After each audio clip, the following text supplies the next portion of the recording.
कोल्हापूरच्या भुदरगड तालुक्यातील खेडगे एरंडप्पे मार्गावरील रक्षादेवी घाटात मॅग्नेटिक पॉइंट असल्याचा दावा करणारा व्हिडिओ सोशल मीडियावर मोठ्या प्रमाणात व्हायरल झाला। न्यूट्रलमध्ये उभी केलेली गाडी उताराऐवजी चढावाच्या दिशेने जाते असा दावा या व्हिडिओत करण्यात आला होता। मात्र पुढारी न्यूजने या दाव्याची प्रत्यक्ष पडताळणी केली असता तो पूर्णपणे खोटा असल्याचे समोर आले। सार्वजनिक बांधकाम विभागाच्या अधिकाऱ्यांनी लेवल मोजणाऱ्या यंत्राद्वारे तपासणी करून हा रस्ता प्रत्यक्षात उताराचा असल्याचं स्पष्ट केलं। हा कोणताही मॅग्नेटिक पॉइंट नसून केवळ ऑप्टिकल इल्युजन असल्याचं अधिकाऱ्यांनी सांगितलं।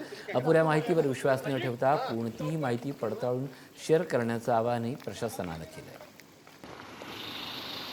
2 दिवसांपासून कोल्हापुरातल्या भुदरगड तालुक्यामध्ये एक व्हिडिओ वाऱ्यासारखा पसरत आहे। भुदरगड तालुक्यातल्या खेडगे आणि एरंडपे या गावाच्या दरम्यान असलेल्या एका डोंगरावरती एक दृश्य जे आहे ते पाहायला मिळत आहे असं या व्हिडिओमधून सांगण्यात आलेलं आहे। आणि या दृश्यामध्ये एक दावा देखील करण्यात आला होता, तो म्हणजे हा एक मॅग्नेटिक पॉइंट या ठिकाणी निर्माण झालेला आहे। या ठिकाणी चढतीला गाडी जी आहे ती चारचाकी जात असल्याचं या ठिकाणी दिसतंय असं नागरिकांनी म्हटलं होतं आणि त्या संदर्भातलाच व्हिडिओ जो आहे तो व्हायरल झाला होता। आणि त्या संदर्भातच त्याची तपासणी करण्यासाठी पुढारी न्यूज या ठिकाणी पोहोचलेला आहे आणि आपण पाहतोय या ठिकाणी अधिकारी देखील या संपूर्ण परिसरामध्ये दाखल झाले आहेत आणि त्यांच्याकडून या संपूर्ण व्हिडिओला, या संपूर्ण माहितीला खोटं जे आहे ते ठरवण्यात आलेलं आहे। खरं तर हा सगळा व्हिडिओ वाऱ्यासारखा पसरल्यानंतर प्रत्यक्षात या ठिकाणी तुम्ही भेट दिलेली आहे। आता काय नेमकं तुम्हाला या ठिकाणी जाणवलं? काल काय झालं, काल हे काही इथल्या लोकलच्या सोशल मीडियावर ही बातमी अशी आली होती की इथं मॅग्नेटिक फील्ड आहे आणि गाड्या रिव्हर्स जातात म्हणून।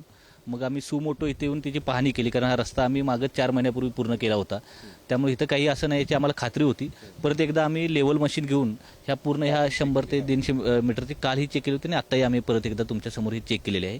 आणि ह्याला डोळ्याने जरी चढ दिसत असेल तरी ॲक्च्युली हा उतार आहे, ते ऑप्टिकल इल्युजन असल्यामुळे ते लोकांना असं वाटतं की गाडी चढावर चढते, मात्र ते तसं नाही, तो उतार असल्यामुळे ती गाडी उताराच्या दिशेने जाते। फरक ह्या उतारामध्ये आता पाहायला तुम्हाला मिळाला, ॲटो लेवल जर केलं तर त्या ठिकाणी काय तफावत? एकूण आम्ही आता 100 मीटरपर्यंतची आम्ही लेवल घेतल्या। सुरुवातीच्या 50 मीटरमध्ये प्रत्येक 10 मीटरला 1 फुटाचा फरक होता आणि नंतरच्या 50 मीटरमध्ये प्रत्येक 10 मीटरला 2 ते 3 इंचाचा फरक होता, म्हणजे उतारच होता तो। कालपासून आम्हालाही आमच्या ऑफिसला खूप लोकांचे फोन आलेत, खूप सामान्य नागरिकांचे फोन यायला लागलेत की हे खरं आहे किंवा खोटे, म्हणजे त्यामध्ये आमचा खूप वेळही तसा वाया गेला।